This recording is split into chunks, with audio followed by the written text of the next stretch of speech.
All right, good morning. Thank you for being here. We've got head coach Kyle Smith following a split weekend on the road in Arizona and hosting the LA schools this upcoming weekend, starting with USC on Thursday night. We'll let Coach give a little synopsis on the weekend and his upcoming preview, and then we'll pass it open to questions. Obviously, a really big weekend last weekend. Anytime you get a split on the road, you got to be excited. And we put ourselves in kind of a rare air after winning in Arizona. And quite the excitement. A great win for our program. And obviously weren't able to carry that over against Arizona State. Didn't. Credit to them. They played well. They did. And you just try to prepare as much and as you can to handle success and handle all the attention you get. And, we might have, there was an emotional win Thursday and it probably came up short, which can happen. And hopefully it doesn't, we'll be all right moving forward. And I know how to limit your number of texts. You lose that game Saturday. No one wanted to talk to me anymore. Right? Friday, they couldn't get enough of me. And Sunday, I was free and clear. So, no, it was a good week, and we got to obviously come back home against SC, team that's healthier now. I watched them play UCLA, and that was a really high-level game. Great win for their program, and I think they're them healthy. They're a very, very good team. I know you've moved on at this point, but I want to just go back to Jaylen's shot against Arizona just for half a second. What do you remember about that sequence, and just kind of what was your perspective? What were you thinking in that moment? It was a big controversy in my home. First of all, I'll elaborate on that later. Wager maybe between my wife and my oldest son. But you know what? As I remember, I was just the scrum of the rebound. I thought Andre was I'm yelling for foul. I was like, it's kind of loose ball. It looked like he kind of got fouled. And then I saw him find Jaylen in the corner, and I kind of got blocked out by the official or something. But I did see the ball, and I saw it go in. And then I heard the whistle, and I was just thrilled. And the controversy is Jaylen, his comments said I didn't see the rim, and I took it as, and that's what was is that he probably knew where he was on the floor, doesn't need to see the rim, just shoots it and lets it go, and he shoots enough. That's the deal. My wife thought it meant that he didn't see the rim because he got fouled. He never saw the ball go in. So I have to ask Jaylen to get the thing, but I had to put that out there, and there's big controversy in my household. I think he meant that, he was, by the time the shot went in, he was already on the ground. Like a quarterback. Yeah. Yeah, but I read as it was proposed to me, this is probably just my wife's the only one listening to this. As it was proposed to me, I figured, she's a good shooter too. I didn't need to see the rim all the time when I shot. I'd catch it, get my feet. I knew where I was on the floor. I'd just go up and shoot it. So that's what I thought he meant, but you're probably right. It seems like Kamani's kind of carved out a little bit of a role. He's kind of getting less point guard minutes, more just kind of two guard. What are you seeing out of him? You know what? That's kind of it's hard, man, because we obviously got better when we started Jaylen in that spot, and it's been good for our team. And it's hard on a young person, 19, 20 years old, to go from starting, then having to reestablish himself as coming off the bench. He's done an awesome job. And what he does, he just kind of what we talked about. He's the French Army knife. He does a little bit of everything, and really helps us where he really points forward. And when Miles is out and he's at the point, he won us a game in Arizona. I felt like he really settled us down. Miles didn't have his best game, and he got the ball into Isaac when we needed it, and he was huge at playing point guard. And then when they're on there together, we can mix it up, interchange it, because Miles could score similar to what they do when they're starting together. So, and then he's been our most improved defender in this stretch of games, and we need another perimeter defender. His length, his athleticism has helped us. Kyle, can you talk about the success that this team has had in trying to prevent guys from looking too far ahead? Because everybody's talking about you being in the tournament, everybody's talking about all the great things that are happening. Yeah. How do you prevent that, or do you? I don't think you can necessarily. We hit it every day and just say we haven't done anything yet. And until we're eliminated from the Pac-12 tournament, then we might be stressful. I mean, we win it, I know we're in. That's all. That's the only thing we know. If we win the Pac-12 tournament, put ourselves in a position to contend for a regular season Pac-12 title, which is, obviously the Arizona State loss hurts that chase, but that's really impressive, and that would be an unbelievable accomplishment. But even to get there in this place, so we got to, like I said, put our heads down. I don't think anyone everyone's going through it. Everyone that's, it's just, like I said, it's World Cup for Americans in basketball every year. It's that kind of attention, and it's neat to be a part of it. You got to get used to it. program's got to used to. We talked about that when we got here, is playing in the postseason, and extending your season. So that's the thing. There's 19 days left till Selection Sunday, and then you want to play 3 more weeks, whatever tournament you're in. You want to keep winning. So you build that out like there's just a lot of work to do. Don't get swept up in the moment. That being said, Saturday was tough. Although Saturday was tough, how nice is it, at least in the eyes of voters and bracketologists, that the win over Arizona kind of outweighed, and you had that room to play with a little bit? As obviously it's a top 10 win. It does matter in that respect. Those are historical wins. You just don't. Tommy's only lost 3 times down there, and it's just unbelievable. It's what it takes sometimes. As a corner 3 with a fluky offense rebound, and that's, but we put ourselves in that position. So yeah, it's been great. What have you seen at a USC? Obviously, they've kind of underachieved a little bit, but there's still raw talent on that. You know what? I just think it's hard. I think every year, I've been saying this, you're going to have certain teams that are going to necessarily, outkick their coverage because they come together quickly and more quickly than others. And it's year. You, as a coach, I'm sure Andy feels the same way. I'd love to bring that same team back with, probably won't see Collier next year, but it's like you get this one little small window with him, and he's still a freshman, super talented, and he got hurt.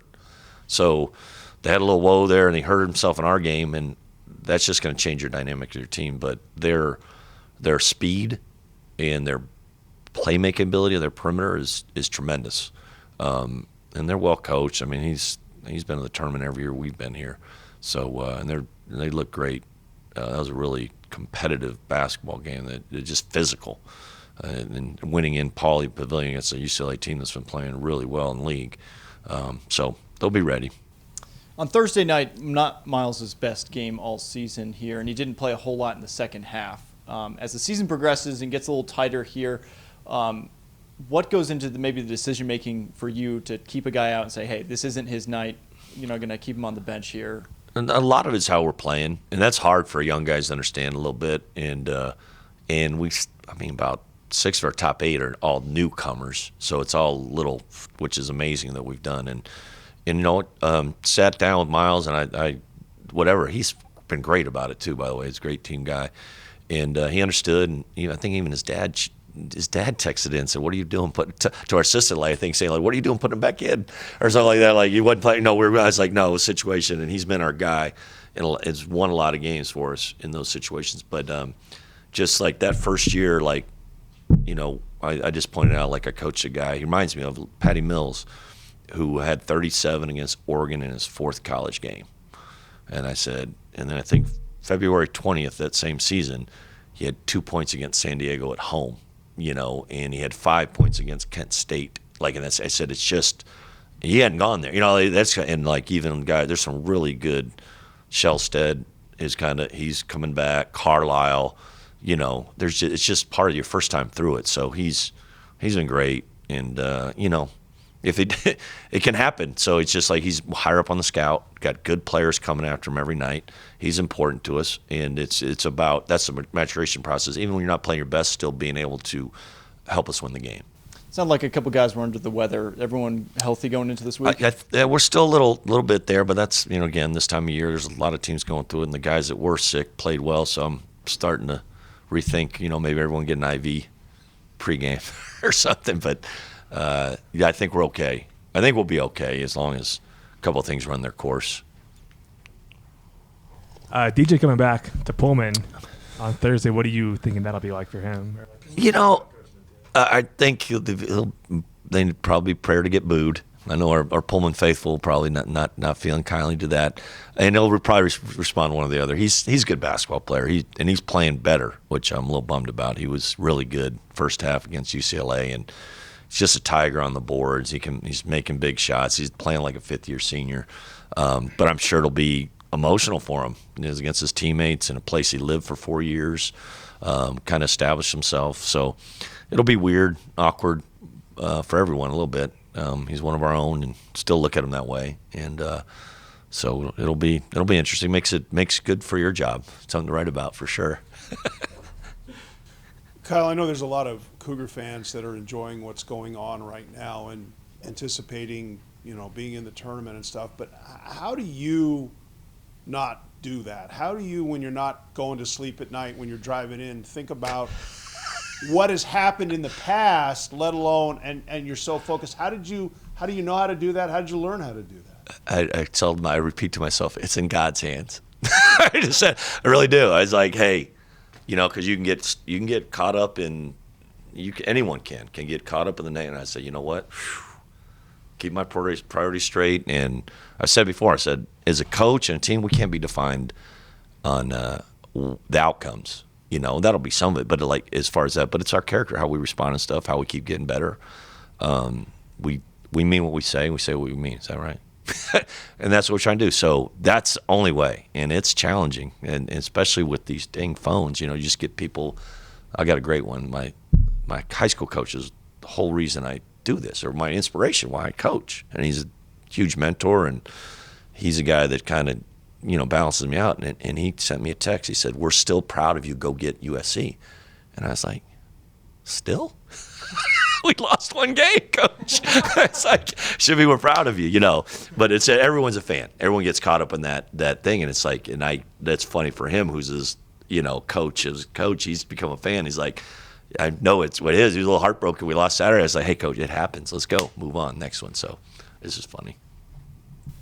All right, we're going to open it up to questions on the phone. Jamie Vinnick from Coug Fan, go ahead. Coach, you mentioned DJ. Have you guys had any talks with him since he left, even just when it was at the Galen Center in January? Just few times. When what happened with Bronny this summer, I checked in on him a little bit, and we exchanged texts, and then just kind of saw him down the Galen Center. But I know he stays in touch with guys in our program and teammates. They're nicer than me.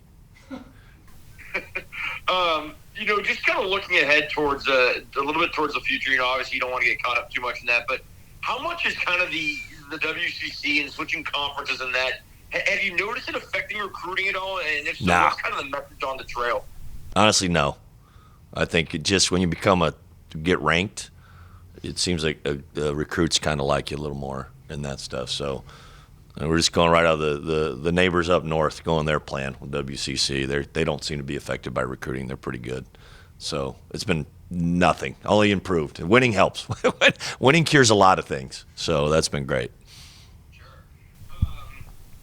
We've kind of just seen, the Coug Nation kind of rally around you guys, and more and more people, trying to generate donations here, donations there. What's kind of the most important one or two things that Coug fans can do to help you guys maintain this momentum you've built this season? It's happening, man. I've had it just makes you feel great. We've been for 18 months. We've been kind of telling people what's coming, but they're probably a little lagging behind. But there's been some people developed a matching program for the Coug Collective, and it's building a little nest egg that you can have a plan moving forward and sustain a program, and that's neat to see those people that really care and have really bought in. So that's part of it, and it's like I know. Say I don't think we're going to be Kentucky and some of these programs, but we need to have something, and it's appropriate. We're going to be we put a little more TLC into our program, but need some dollars probably too moving forward in this new era.